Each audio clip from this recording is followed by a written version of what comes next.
Hello and welcome back to the another episode of Daily Quiz for UPSC Prelims 2025.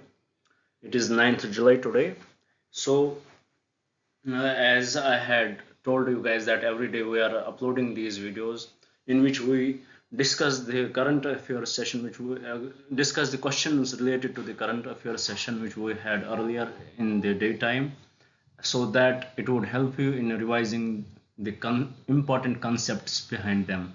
And then we take up the previous year questions from the previous year question paper, which will give you the idea how to approach the exam next year, and it will definitely help you in eliminating many options in the next exam you are going in. So please do subscribe to this channel. When you subscribe, it gives me the hope, it gives me the motivation to make such videos and work harder on this, and that is a kind of appreciation from you guys towards me. So let's start our discussion. First we will take the previous year questions from question papers, and then we would go to the current affairs session questions. Here the question number 1: which of the following ports handled North Indian trade during Gupta period? Was it Tampra Lipti in West Bengal right now? Was it Bharuch in Gujarat? Was it Kalyan in Maharashtra? Or was it Chambari? What do you think? What is the correct option in this? These questions are from the history portion. These are from the ancient history. So we are going in the chronological order. So what do you think? What is the correct answer for this? It is the Tampra Lipti. It was the port which handled the North Indian trade during Gupta period. So option A is the correct option for this question. Now coming to the question number 2, it is assertion based. As here it is said that the Aham and Puram poems of the Padinan, Kilu, Kana, Kaku group formed a continuation of the Sangam composition. It came after the Sangam age, and the reason for this is they were included under the post Sangam works as against the Sangam works proper.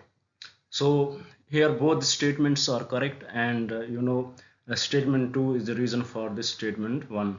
So both statements are in line to each other. Now coming to the question number 3. It is also assertion based. Here the assertion is given: the emphasis of Jainism on non-violence prevented agriculturists from embracing Jainism. When we read only the first statement, it seems incorrect, because when there is non-violence, it seems that the agriculturalists, it gives us a false idea that they are the vegetarians, something like that. So most of the students will make mistake here, but once we will go to the next statement, we will get our answer. The reason for this statement is that cultivation involved killing of insects and pests. So in question number 3, both the statements are correct. It is true that the agriculturists, they did not follow Jainism because of the emphasis the Jainism gave on non-violence. And why it impacted their thinking? It is because they have to cultivate, and during cultivation they have to kill the pests and insects. So both the statement are true, and the reason is correct explanation of the assertion. Now coming to the question number 4, it is also assertion based. It talks about the origin of feudal system in ancient India can be traced to military campaigns, and the reason for that is there was considerable expansion of feudal systems during the Gupta period. If we would see independently, both the statements are correct, but the explanation given in the reason is not true for the assertion. So here the answer would be both the statements are correct, and but do not explain each other. But they do not explain each other. They don't have any relationship with each other.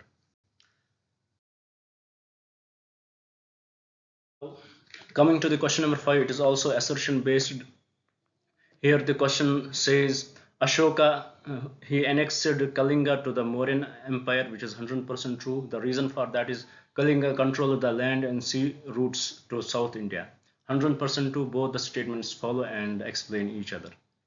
Now, this was about the current affairs session. Sorry, this was about the previous year questions Now let's move to our current affairs session questions.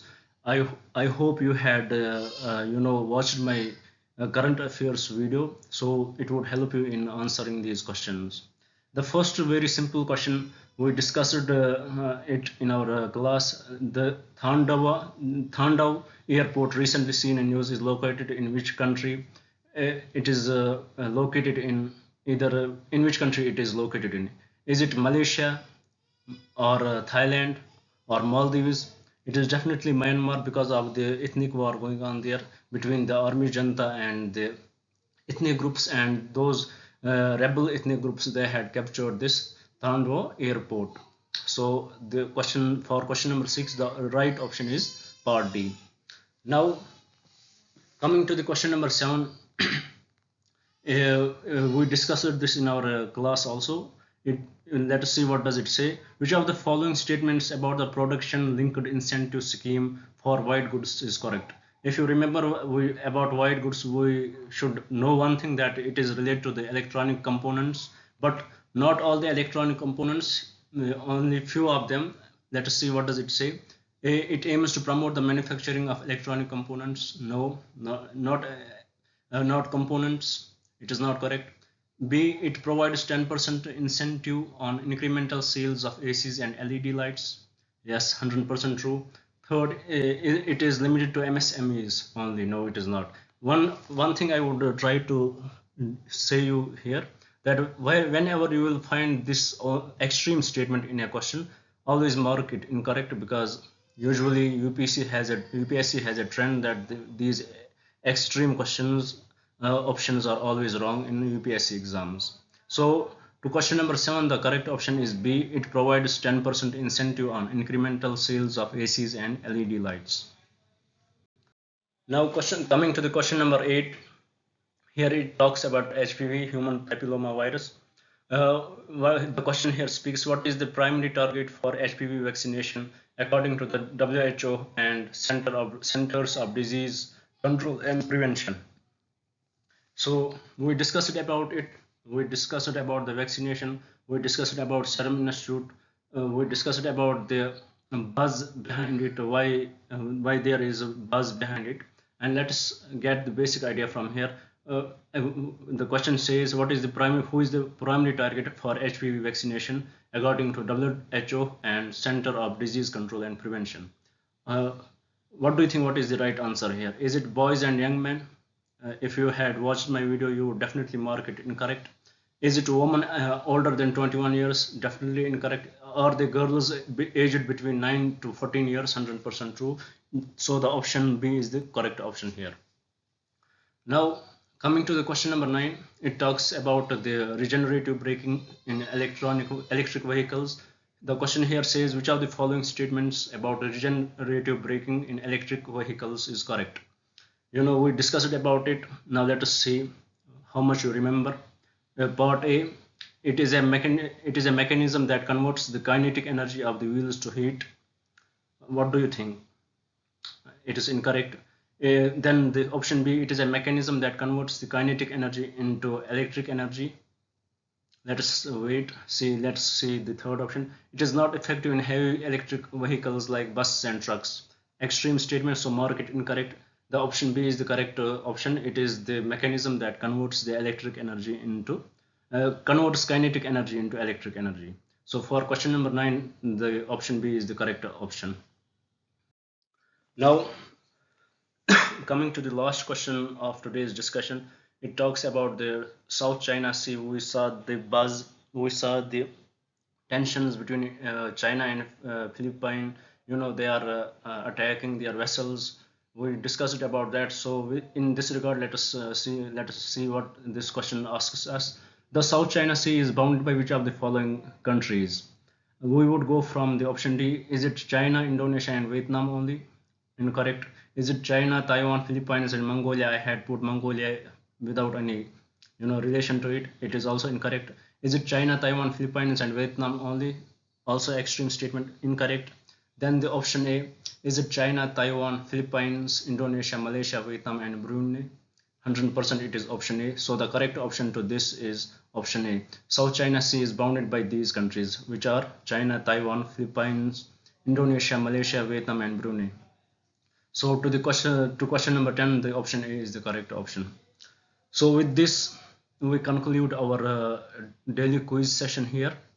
I would request you guys to please subscribe my channel and share it with your friends. It would definitely help you in your preparation, and maybe if anybody needs it, it may help him also. So thank you for staying here. Thank you very much.